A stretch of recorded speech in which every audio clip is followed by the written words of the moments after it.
Welcome to today's episode of Cascading Leadership. I am your friendly neighborhood talent strategy nerd, Dr. Jim. And today we have an action-packed episode with Amy Hrehovcik. And in this episode, and we're going to get a little bit of Amy's story, but in this episode, there's going to be so much learning that happens throughout the course of the episode. In a broad umbrella, we're going to be talking about how to make sales and selling more fun. But more specifically, this is geared at leaders and how leaders can create environments where you are tailoring your efforts in terms of training, learning, and development to the specific people on your team. How can you make learning an individualized effort as part of a sales team? We're also going to talk about the role that neuroplasticity plays in sales. And Amy's going to tell us a little bit about how you can actually take that into account in terms of your people development, talent development, sales development efforts. And then lastly, we're going to look at how do you make selling, the process, the learning more fun, experiential, creative, and turn that into a building blocks effort as you build out your team. So there is going to be a lot of stuff that we cover throughout the course of the episode. So with that being said, Amy, welcome to the show. Tell us a little bit about yourself. Thanks, Dr. Jim. It's just plain old Jim. I am a revenue human for life. I was raised by a sales leader, right? And this, for listeners, at the kitchen table, we were asked every night, when did we feel butterflies in our stomach that day? And if we didn't have anything to report, right, we were reminded softly that all growth takes place outside of the comfort zone. I sold for a decade. I built out 2 sales enablement departments. I did a couple years of consulting. There was a chief of customer value for a platform as a service that was a very sexy exit in the legal tech scene.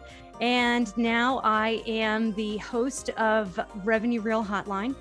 And I produce sales enablement podcasts for sales floors, for sales teams. That's just scratching the surface. I think one of the things that you mentioned just in your intro that's worth noting is that one very passionate about learning in general, but getting people outside of their comfort zones. And when you think about where learning happens, if you're comfortable in any spot, you're not learning, you're stagnating. You need to push the envelope and become uncomfortable because that's where you actually learn about it.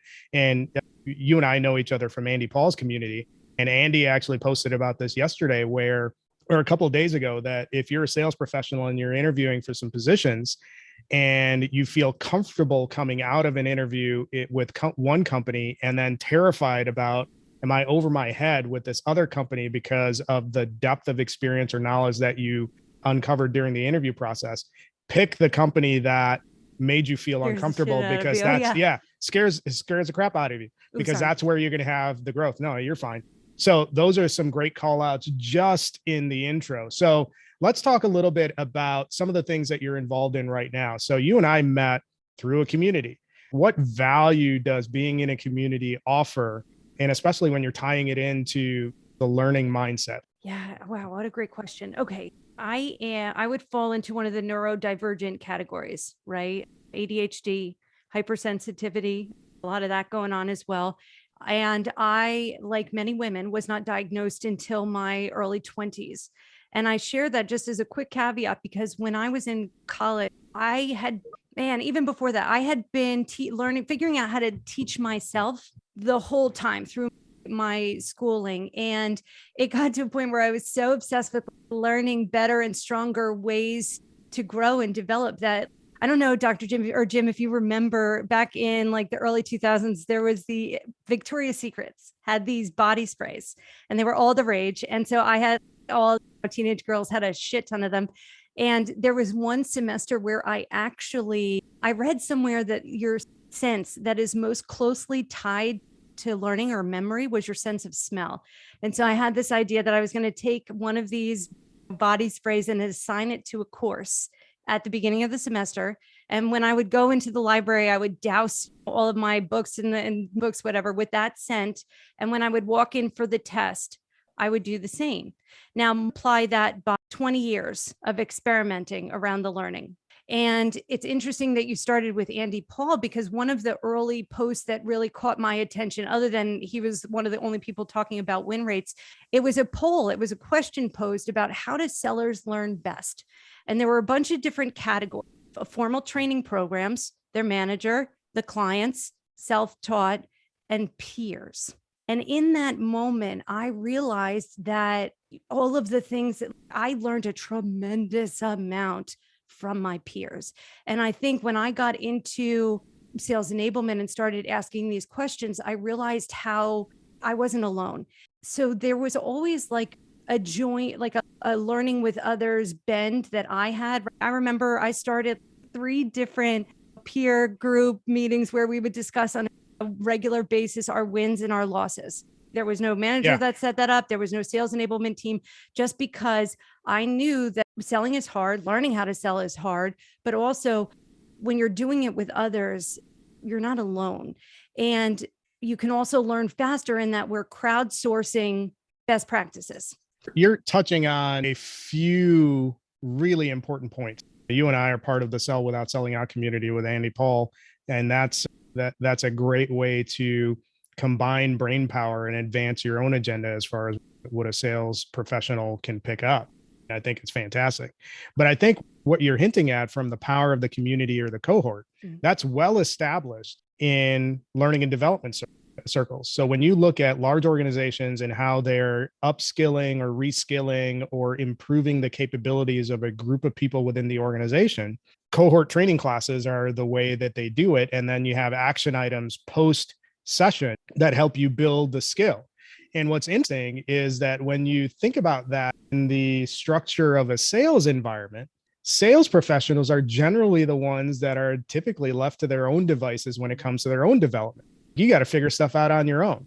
The amount of money that we spend, this is a $20 billion sales training in the United States alone, and it doesn't work. Yeah. And the reality of it is that many organizations ignore developing their internal sales team. So most sales professionals are doing exactly what you did, where you're finding your own resources and learning on the fly and all of that sort of stuff. I want to tie this back to a different question. You mentioned that you're on the ADHD spectrum. So I'm a sales leader. I've been in leadership positions for where I've built teams. Now, we're not going to speak in monolithic terms, but your most effective sales leaders that you worked for, what did they do well that aligned with you? What are some of the things that you noticed that really enabled you to pick up and excel in those environments? And what are the takeaways that sales leaders need to consider when they potentially have somebody that is neurodivergent on their team? How do they tap into that? And how do they adapt the learning style to fit what works best for that individual? I think there are 2 things that come to mind right off the bat. The first is like a culture of learning. When in one of my first roles, this was actually in my dad's sales floor, there were books all over the place. There were constantly new trainings about, I see you've got a lot of books. We have this in common. And so I think that culture of learning, of continuous development is a critical piece. And not to say that it's impossible to grow and develop if you as a seller are not in a place like that. However, it helps. And I'll give one stat. I just dropped on me. I don't know where it came from and I haven't confirmed it, but it was something like 50% of the learning stipends that are given to sellers, 50% are not used. And it was posed to me as a question that I should incorporate in my own discovery motions with my clients or prospects, so that I can just have a better understanding of how big of a hill we're going to have when it comes to driving retention, which is that's my job as a sales enablement professional, right? That what I introduce is not being retained at 80%, like at scale, then I have not done my job. And then the second piece of it is collaboration. And what I mean by that is, I think that one of the core competencies or character traits of a great salesperson is that they're very competitive, and not in a like negative manner, competitive with themselves, right? They want to do better than they did yesterday, which as far as I'm concerned is the most important competition in this game, hard stop. But the collaboration aspect of learning how to sell, back to the peers, right? And what I mean by that is like these, I think of dashboards, right? And the aggressive use of dashboards. It's very easy for a team environment to slip into a toxic competition. And this can come from the comp models, right? The management. And so or just a poor understanding of what it means to coach a team, not enough messaging around how this is a team sport or whatever. And so I think that hoarding of knowledge, hoarding of best practices, hoarding of ever fill in the blanks will absolutely destroy the team's ability to learn and grow together. And so those are the two things. And I'm thinking of Thomson Reuters and specifically, like they were so focused on collaboration that there was a point where one of the new products that we introduced was being triple comped as it was introduced, just to ensure that there was no infighting and everybody would work together. And this actually came up at the CRO summit in New York City last week. The CRO of Own Backup had talked about doing the same thing to reduce some of the tension between customer success and sales. And so again, it's the establishing a learning culture where people are proactively seeking out and sharing what they've learned. And then, of course, the collaboration of learning together. It's interesting that you mention establishing a learning culture. It's difficult to pull off. And when I look at my current situation, that's one of the things that I'm trying to establish is that you and I both know what the metrics in sales. So you have all of these outbound emails and phone calls that go out, and you have very little that comes back. And if you're doing it ineffectively, you have even less. As sales professionals, if you want to be successful in the modern selling world, you have to look at and research and study what's customer behavior telling you. How do you adapt your selling approach to answer the call of what customers are doing? And for people that are used to being hyper focused on just the outbound volume metrics, they don't have building into their day an opportunity to learn and self-reflect and examine what you're doing. It's difficult to do. So it's actually one of the projects that I'm working on internally right now. So I want to springboard into a conversation about, how your mental framework prepares you to learn on an ongoing basis. You described it as neuroplasticity. So, this whole idea that you can't teach an old dog new tricks, I think it's pretty funny, because here I am as a Gen Xer, so not exactly somebody who grew up with TikTok or Twitter or any of that sort of stuff. And I'm like all over the place on as many different social channels as I can manage, because that's where the customers are. So that's a new skill that you have to pick up, but I'm constantly like podcasting. I launched this months ago, didn't have any idea on how do you do it. So from a sales perspective, how do you leverage your brain's ability to just pick up new things and get in that mode? Because this is tied to that learning culture. So how do you set yourself up at a desk level to get that part of your brain or your capability? What are the things that you've done to position yourself to continuously learn? Great question. Okay. So there are two things that come right to mind. And it's funny because these are also, the first is one that I generally start all sales trainings with or workshops. It's the reminder of the I know that gremlin. The I know that gremlin is that little voice inside your head that keeps your arms crossed as a new concept is being introduced. And it's that I know that gremlin. And so what I mean by that is, or to say it differently, what part of learning how to learn, which is something we have to learn again. I think it's one of the greatest shames of our education system. It's this frame that like education or learning is something that happens to you and then ends at a certain date, which is nonsense, obviously. But part of learning how to learn is learning how to silence that I know that gremlin, because as long as you think that you know that, your brain will remain closed. And it's human nature, right? We like feeling smart. We want to feel smart. And so I generally remind people of that at the beginning of the talk, and with the knowledge that it's my job. Like, I'm not saying that everything that I'm presenting here is going to work for you 100%. However, I know that there's a pearl in here somewhere. But as long as that voice is allowed to reside in your head while you're receiving new information, you stand zero chance of incorporating it or even thinking about it. And so that is a massive one, like really, and it takes practice to learn. and grow. Okay. The second one, though, is what it's called the competency quadrant. And the competency quadrant breaks down the 4 phases of learning. The first is unconscious incompetence. And as they say, it is a blissful place to be, sitting all nice and ignorant in all that is that we do not know, right? We just don't know what we don't know. The second phase is conscious incompetence. And then it continues conscious competence, unconscious competence. But conscious incompetence is the hardest one by a long shot, because for a couple of reasons. One, you're staring in that mirror of truth, right? And so right off the bat, like what I just said about humans liking to feel smart and whatever informed, you're hit with that. And then the second thing is, at that moment, when you're standing at the bottom of the hill or the bottom of the mountain, the top seems very far away. And so most people, when they step into conscious incompetence, or even think about stepping into conscious incompetence, right, they get very fearful, right? They're afraid, and most will run away. This back to conscious or unconscious incompetence or whatever. Maybe they'll just try not to think about it anymore. And so now, when I bring this up, and I bring this up for a couple of reasons. The first is that this is the reality of the situation, right? To be standing at the bottom of the mountain and feel completely and totally overwhelmed is totally normal. It happens to everybody, but it's what we do in those situations that differentiate us. But there's things that we can do to expedite the time that we spend hanging out in the hardness. Okay. And here's a perfect example. If I want to learn how to cold call, I can make 100 calls in a day, or I can do it over the course of a year, also known as ripping off the Band-Aid.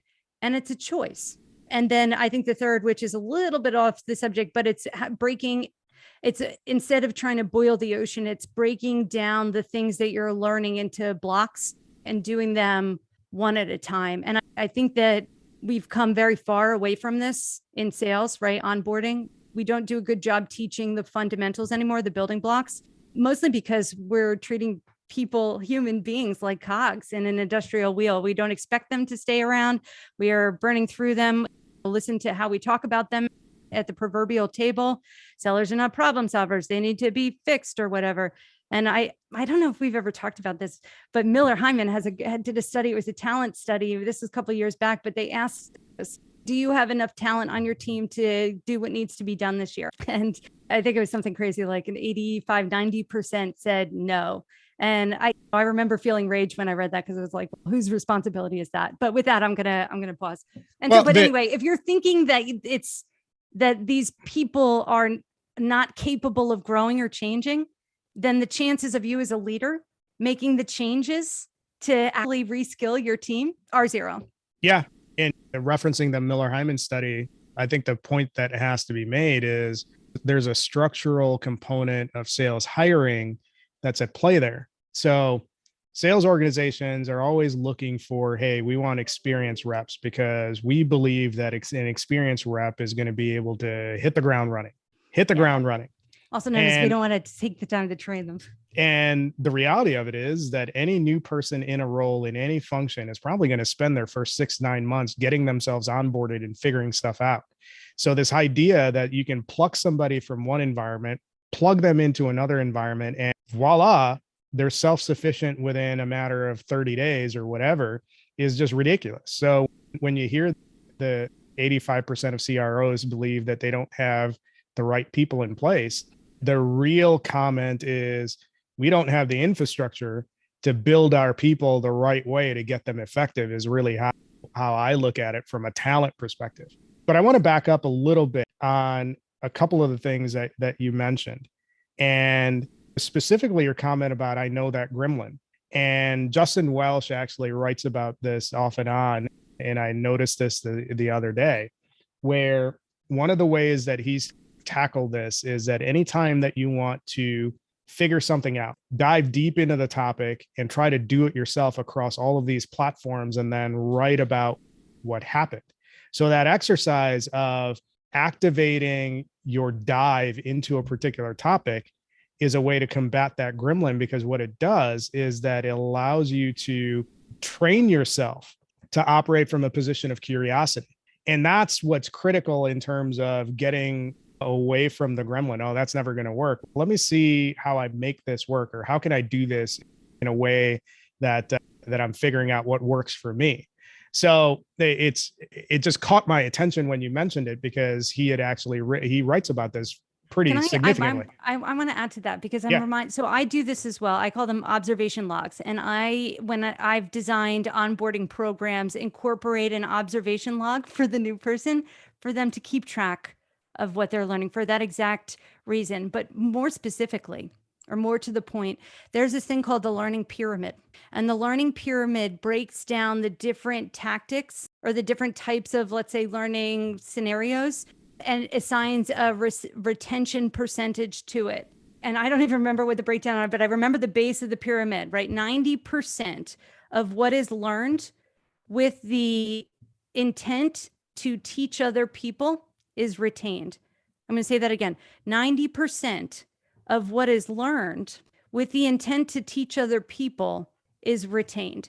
This is why I love it, like the idea of incorporating like as an onboarding series for people that have just gotten through onboarding, right? And so if someone knows that they're finishing onboarding and they're going to talk about it or whatever, and they're going to teach others coming behind them what it felt like and blah, blah, blah, they're going to be paying closer attention and they're going to retain what they're learning at a 90 percentile.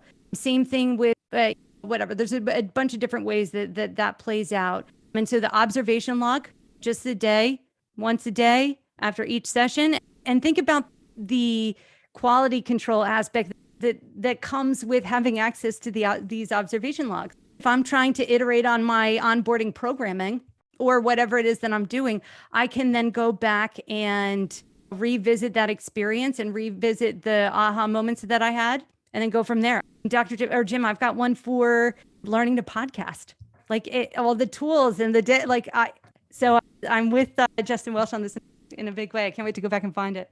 The onboarding series and the observation log, that's pretty key. And I'm thinking about my onboarding experiences. There's most of the organizations that I've been at had no sort of next step after you go through the onboarding process. That's assuming they had an onboarding process that forced the learning through teaching. And when you look at some of the social dynamics of it, and this is, I don't know the exact source of this, but there's been studies done in terms of if you have families that have multiple kids, and you look at the middle children, they actually tend to be the most advanced because they're learning from not only their older siblings, but they're teaching their younger siblings what they're learned too. So you have, I don't know if this is necessarily anecdotal, but when you look at what you were talking about, the learning pyramid, and 90% of the learning that's retained occurs when those people going through the learning process have to teach it to somebody else. It parallels those studies on middle children and how they learn from a competency perspective. So that's an awesome call out. Can I add one thing to this too, that I think is a big part of the problem in the way that we operate as sales floors right now?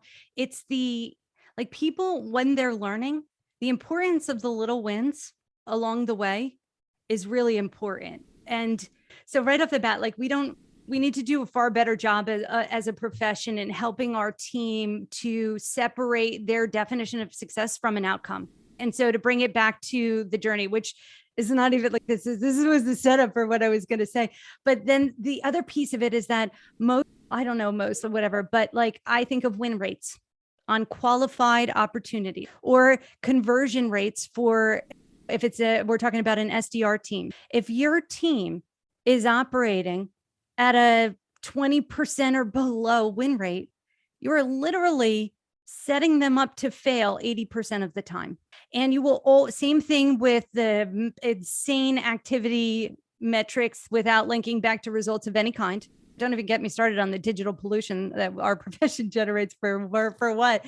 But that's another piece of it as well, is figuring out how to elevate the collective mind share so that we can do a better job of converting the opportunities that are in front of us, which will absolutely enhance the learning potential. And I equate this to as an important thing to ask while interviewing, because the equivalent is if you're on a team that's operating with an under 20% win rate, that's what, let's say JV basketball, right? And all the way up through, I think it's very difficult to get above 75%. And maybe it's just me that I was never able to do it, but I stayed at 75 for enterprise deals towards the end. actually for the majority. But I mentioned that because it's a lot more fun to learn and grow and try new things with peers or whatever. Let me connect it back. It's the playing on a professional basketball team as opposed to the JV high school team. And so I think is a massive part of the bigger picture, the bigger story. What is a win? What is it? What is the end goal? What does great look like? And I think the bar is very low there. It's interesting that you reference win rates. I have a different perspective, and this is probably a conversation for another day. I pay more attention, and this is in line with separating the process from the outcome. A great book on that is Chop Wood, Carry Water, which talks exactly about that. And the topic or the theme of the book is fall in love with the process of becoming great. And this is one of those things where a lot of what exists out in the world of work is focused on, well, the end result. And especially in sales, you're not in control of the end result. What you can control is your consistent, sustained execution of the inputs required to reach the desired outcome. And you can control being a little bit better than yesterday's version of yourself. Yep. Win the day. James Daverman, who was one of our first guests, talks about winning the day as an exercise in continuous improvement. So where I was going with that is look at win rates, but I actually put more focus on pipeline volume. So our 5 to 8 times in terms of quality pipeline over what your target goal is, and focusing on that, assuming win rates are going to fall within a certain rate.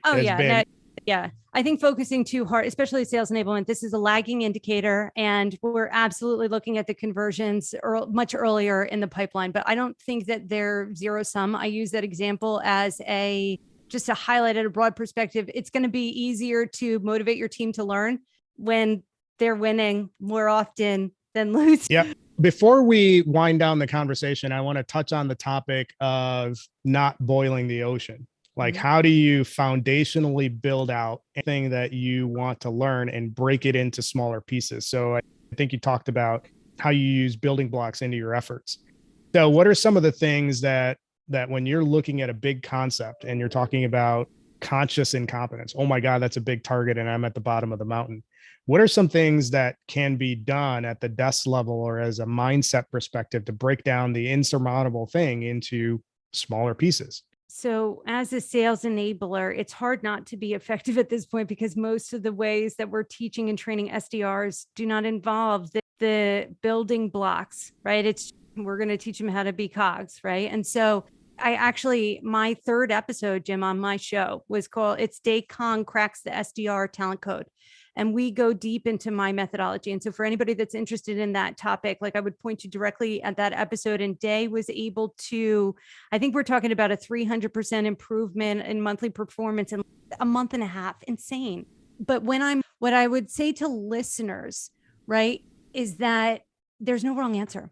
And I would encourage you to pick the one that you want to learn first, right? The one that kind of gets you most excited. But with the knowledge that it requires a little bit of insight into how you personally learn. And so I'll generally go through an exercise with somebody about, tell me when the last time you learned something, and then what did you do? And I'm listening for their learning style, plural, styles, plural, so that I can help point them at resources that align with that style. And as well as I'm going to co-create their learning journey with them by asking them where they want to start and then creating a soft schedule around it. And so not to say that this is feasible at scale. Okay. However, I think the co-creation piece of it and just understanding that people, like letting them choose which medium they want to learn from. Take video as a perfect example, right? When you're learning from a video, it's great. Don't get me wrong, but if you're creating content that's just videos, you're tethering the learning to the desk, which is the opposite in sales, especially as you move up the ranks through strategic and enterprise. Sellers are on the move, and there's that piece of it to consider. And then I love starting with the 80-20 rule, right, in sales. This is my favorite thing to teach sellers, especially at the beginning, because I'm, as an ADHD person, hypersensitive, I was focused very hard on my energy and my time, knowing that this is the most precious, non-renewable resource that I've got. And for anybody that's listening, and I actually just did an episode about this one too. But the 80-20 rule, you're going to get 80% of your results from 20% of your activities. 80% of the revenue is coming from 20% of the clients. 80% of the revenue is coming from 20% of the sellers. 80% of the crashes are coming from 20% of the bugs. 80% of the features that are used in what you're selling contribute to 20% of the features contribute to 80% of the usage. Okay. But anyway, so your job as a seller at the beginning is to identify what your 20 percenters are, the actions that you are taking, and then with the ability to connect it to the results that you're getting. And then your job is to iterate in that you're doing more of what's working and less of what's not working. And so I think as it relates to sales, that is one of the most important concepts to start with, because it sets the stage for like just a broader understanding of what you're trying to get at. Is it about the activity or is it about the results? And then but now we can talk about how we track that. And I don't care. It could be hashtags on a barn app or whatever, but this is one of the downsides of these turnkey dashboards. We've lost the connection to the science of what we're doing. And so when that has happened, teaching the fundamentals to people becomes very difficult. And I'm reminded, who is it from at Lambeau Field with Lombardi, right? Gentlemen, this is a football. It's the fundamentals. You start with the fundamentals. So I want to tie in that 80-20 concept to something that's really tactical, and it can be applied to any number of things. But if you're an SDR, or if you're an account executive and you have a territory and you're trying to figure out, how do I tackle this territory with 1,000 contacts in it or 10,000 contacts in it? The practical application is go. And we already know that people aren't going to respond to email at a high rate and respond to phone calls at a high rate, but you're going to still do those activities because some will respond. And you look at other channels that are active, and LinkedIn is a great example. If you're prospecting and you have 1,000 names, look for the names of people that are most active in your buyer group on LinkedIn, and then start following and engaging with their content, because those are going to be the most likely out of that cohort that are going to engage with you, and you can bring them into your ecosystem and position them to potentially enter into a selling conversation. So that's the practical application. So if you have 1,000 names, you look for the ones that are most likely to respond. The trigger event is looking at their activity on LinkedIn, and then focusing your engagement across that smaller group of people that are most active, and then advance the conversation and build a relationship with those people and bring them in. Yes. And this could also be the two lists against each other. Let's say you're targeting sales leaders. The first list is sales floors that have grown by 500% in the past year. And the second list is organizations that, have a new marketing director. And you can test your response rates on either of those lists, right? It could be time of day. It could be the day of the week, right? You can test, also known as an A/B test thing. And frankly, as far as I'm concerned, at the beginning, the most important thing is learning how to do those tests. And then I'll take it a step further. It's learning how to think. I think it was Clayton M. Christensen. This is actually a quote in my summary section on LinkedIn. It said, but my leadership style is best described with this quote. I didn't tell him what to think. I taught him how to think. And then he reached what I thought was the correct decision on his own or her own. And that is not something that we see on sales floors, especially SDR floors. And then when we look at we're promoting up through these cycles, like this is the type of individual that's moving through. And so I'm far more interested in teaching people how to logic and think through the role at the beginning. And also this is the episode I'm working on now. So I can't believe you just mentioned it, Dr. or Jim, that if you're looking to start or establish a relationship with somebody that's maybe not posting on LinkedIn, run a Google search for content items, listen to a podcast they did, and reach out to them and say, thank you. This was my favorite part. Look at this speaking circuit and see who's speaking where. If it's something that's coming up, oh, I saw that you're doing this. This looks great. How did you get to this? But either way, thank you for taking the time to put it together. There's a tremendous amount of things that you can do to create and establish a relationship, even if somebody is not married to LinkedIn as our universe tends to be. That's a fantastic call out. And I think the fundamental principle is you're in this age where you have so much information that you can find out about people. Like Google is your friend. So you You can set the damn alerts. Like Yeah. if you're thinking now, think about it from so this is my ADHD and the hypersensitivity. I am highly aware of the impact of the senses because I feel everything and probably like a 4 or 5 times stronger than average.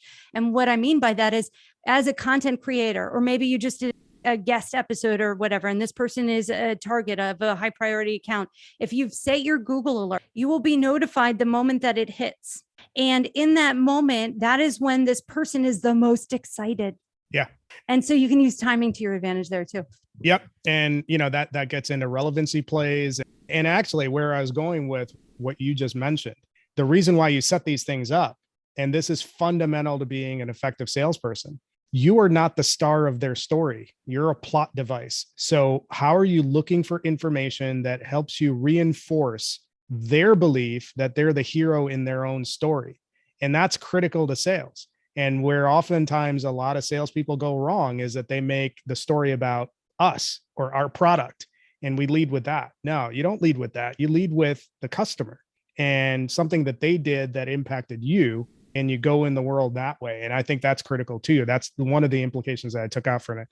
Man, I could talk with you forever, but we have stuff to do. So before we wrap up, what are the big takeaways from your experience in this conversation that you want people in the audience to walk away from? So that's question 1. And it could be 2 to 3 takeaways. And then the other question is, what are you working on and where can people find you? The first takeaway is to take some responsibility for your own learning journey. If you're waiting for someone else to do it for you, to put something onto a silver platter, or to have a new team to be recruited, you're going to be waiting for a long time. And so go first, be the change that you want to see, and push yourself and talk about it. That will have a ripple effect around you like you cannot possibly imagine. The second is that things are changing, right? The buyers, Jim referenced being aligned with what the buyers are saying. If you haven't read some of these buyer reports from the past year and a half, like you are missing out. They are irate at this point. And so irate across the board. And then I marry that. I think it was the state of sales. It was a Salesforce, and they were asking sellers how good of a job they're doing at connecting with people. And it's something crazy, like 78%, or I am great at connecting with the buyers. And then the buyers are like something 92% saying that we report feeling like a number. And so I would challenge you to rethink what you're doing and why you're doing it, and who says that the results can't be better. And as leaders, with the knowledge that sometimes our experience can be the thing that hurts us the most, right? Because what worked for us, what got us our results, what got us to where we are, that can often be the hardest thing to let go of.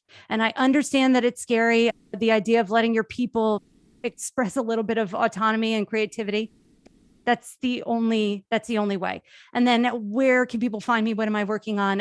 We were just talking about, I've got a new Who Murdered the Deal, murder mystery experience. So for anybody that's looking to shake up their ASM or sales kickoff meeting, or just a team building exercise, while also thinking about some of the risks that can be reduced into emotion from the team perspective. So I'm really excited about that. And then the other one is just, building out these podcast series for teams. And again, to help people to democratize the voices on the team, right? But whether this is a success series with your top performers, or a conversation with buyers, or and everything in between, this medium is not going, I don't want to say it's not going away. The impact, the effectiveness of this medium is no longer up for debate. And so now it's just a matter of how and where we're going to incorporate it. But I think Jim and I can talk about how hard it can be at the beginning. And that I'm excited, Jim. I'm excited to work with clients that are excited about trying new things, are excited about change, and are excited about empowering their people as human beings who then also generate a significant amount of revenue. That is a fantastic wrap up, Amy. Appreciate you sharing that. And just and my show. I'm sorry. Oh my gosh. I was going to recap all of that. So just so we're absolutely clear, you can find Amy obviously on LinkedIn. She's part of the Sell Without Selling Out community. So definitely connect with her on that. And you can join the community, which is a fantastic place to be. She is the host of the Revenue Reel Hotline, which you can find wherever you listen to your podcasts. And it's also at revenuereel.com. And that 80/20 episode that I was just talking about, it's a quick 9-minute clip, and the feedback has been incredible. So anybody that wants to dig into learning that for themselves or for their team. I'm sorry, Jim, I got excited. I can't believe I forgot about the damn. I wasn't going to let you forget. So there are a lot of different ways, and specifically to that 80/20 episode that rolled out, it's 9 minutes and it's got 8 takeaways out of it. And I am not BSing when I say that. Definitely check out Amy. If you don't have a direct line, you can connect with me on LinkedIn and I will do an intro and all that sort of stuff. But Amy Hrehovcik.